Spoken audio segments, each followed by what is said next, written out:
Assalamualaikum warahmatullahi wabarakatuh. Bagaimana kabar kalian hari ini? Semoga selalu dalam keadaan sehat ya.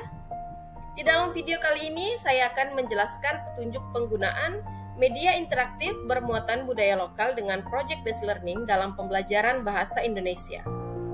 Nah, alangkah lebih baiknya sebelum masuk pada petunjuk penggunaan, kita mengetahui terlebih dahulu yang dimaksud dengan project based learning.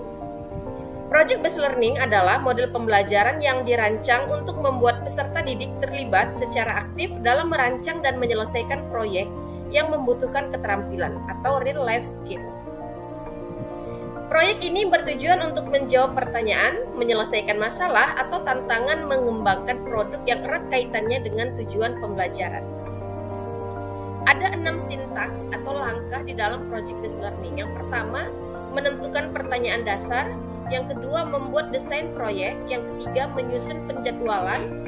Yang keempat, memonitor kemajuan proyek. Yang kelima, melakukan penilaian hasil. Yang keenam, mengevaluasi pengalaman. Yang pertama, menentukan pertanyaan dasar.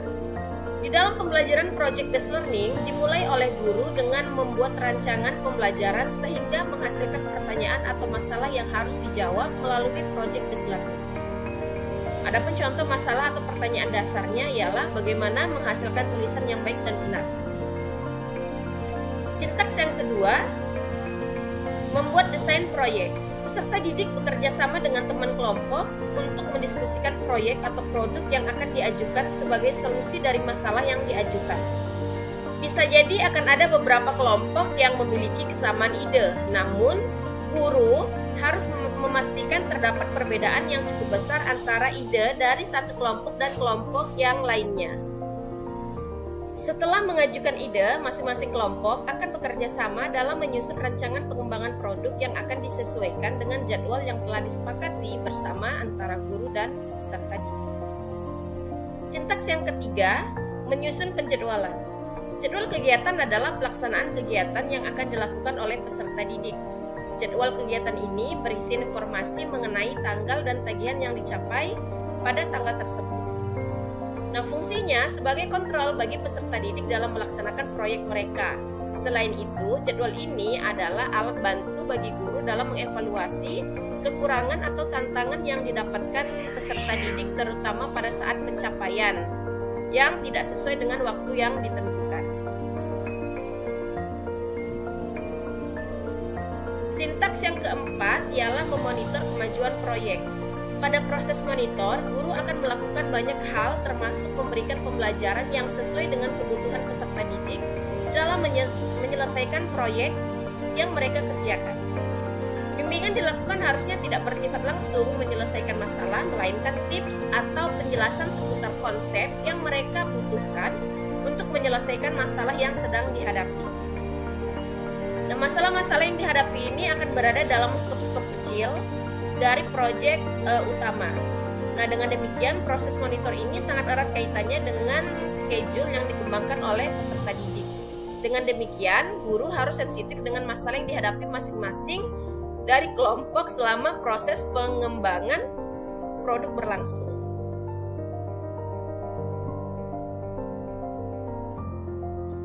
Selanjutnya, sintaks yang kelima, melakukan penilaian hasil. Di dalam fase menguji hasil dilakukan dengan menilai produk ataupun prototipe produk yang dikembangkan oleh peserta didik. Penilaian ini dilakukan dengan cara menguji langsung produk terkait dengan perannya dalam menyelesaikan masalah awal yang diajukan oleh guru ataupun masalah yang ditemukan peserta didik yang menjadi tujuan proyek. Nah, bisa jadi di dalam tahapan ini peserta didik mengalami kegagalan dalam menyelesaikan masalahnya. Maka guru harus bisa melacak penyebab utama mengapa peserta didik ini gagal dalam menyelesaikan produk akhir mereka. Jika memungkinkan, maka diberikan waktu tambahan bagi peserta didik untuk menyelesaikan proyek mereka setelah mendapatkan penjelasan dari guru. Namun, jika tidak, maka guru harus memberikan feedback yang tepat dalam rangka membangun kompetensi yang gagal diimplementasikan oleh peserta didik. Sintaks yang keenam, mengevaluasi pengalaman. Nah, pada fase ini, guru memberikan kesempatan bagi peserta didik memaparkan proyek mereka, kemudian meminta tanggapan dari guru dan peserta lain. Nah, itu tadi 6 sintaks atau 6 langkah yang dilakukan di dalam model project based learning. Adapun petunjuk penggunaan bagi guru, berikut ini adalah petunjuk penggunaan bagi guru. Yang pertama, guru memberikan topik masalah berupa pertanyaan dasar yang harus diselesaikan dengan membuat produk.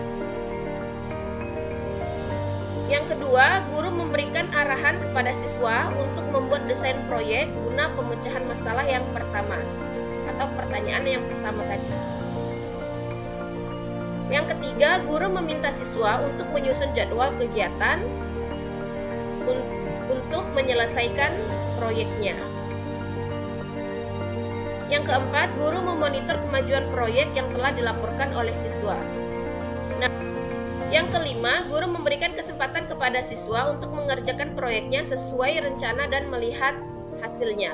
Yang keenam, guru dan siswa mengevaluasi terhadap produk yang dibuat dengan melibatkan peserta lain. Nah, ini adalah 6 petunjuk penggunaan bagi guru. Sementara itu, di sini juga terdapat petunjuk penggunaan bagi siswa agar lebih mudah dan memahami dalam penggunaan media ini. Yang pertama, siswa menerima topik masalah berupa pertanyaan dasar yang harus diselesaikan dengan membuat produk dari guru. Yang kedua, siswa bersama kelompok atau bersama tim merancang desain proyek guna pemecahan masalah sesuai dengan topik masalah. Yang ketiga, siswa menyusun jadwal kegiatan untuk menyelesaikan proyek. Jadwal kegiatan ini bisa dimulai dari persiapan bahan, proses pembuatannya, dan finishing atau penyelesaiannya. Yang keempat, siswa melaporkan hasil rencananya pada guru sesuai jadwal yang telah ditentukan. Nah, di langkah 4 ini, siswa harus menyampaikan rencananya kepada guru agar dapat guru putuskan rencana yang dibuat ini bisa dilanjutkan ke tahap berikutnya atau ini masih harus direvisi. Revisi ini bisa disebabkan karena kurangnya bahan atau informasi yang diperlukan.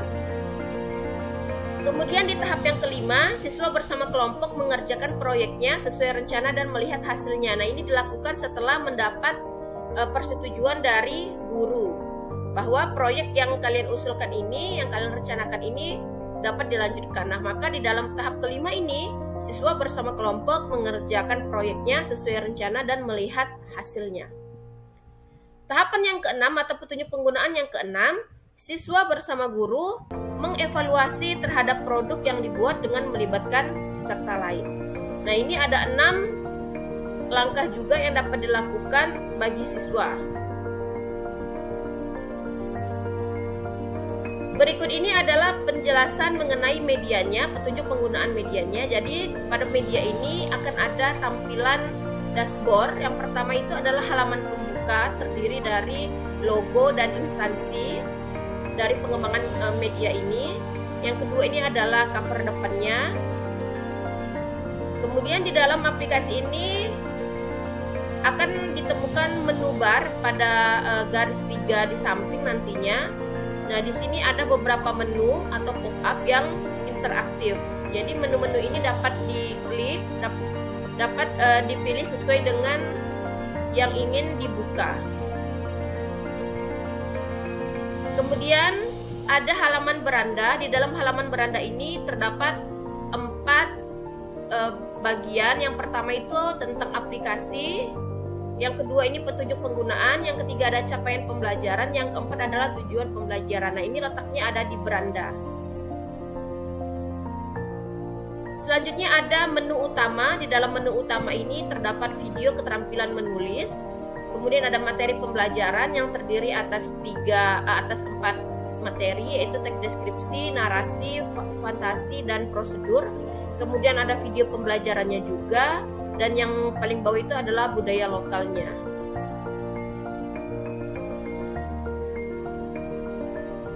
Nah, di dalam media ini juga dapat kalian temukan adanya musik instrumen. Nah, musik instrumen ini terdapat 5 track musik instrumen Melayu, kemudian 5 track musik instrumen Dayak, dan 5 track musik instrumen Tionghoa.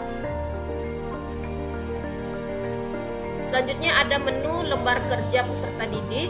Di sini berisi penugasan untuk mencapai tujuan pembelajaran yang diinginkan. Selanjutnya ada evaluasi peserta didik. Ini berisi evaluasi akhir sesuai dengan tujuan pembelajaran. Kemudian adanya daftar pustaka. Ini berisi referensi yang digunakan dalam pengembangan media ini. Kemudian ada menu profil pengembang. Ini berisi profil dari tim pengembang media. Nah, sekian petunjuk penggunaan yang dapat saya sampaikan. Semoga video ini membantu Bapak Ibu, teman-teman dalam menggunakan media interaktif dengan model project based learning dalam pembelajaran bahasa Indonesia yang bermuatan budaya lokal. Terima kasih. Saya akhiri. Wassalamualaikum warahmatullahi wabarakatuh.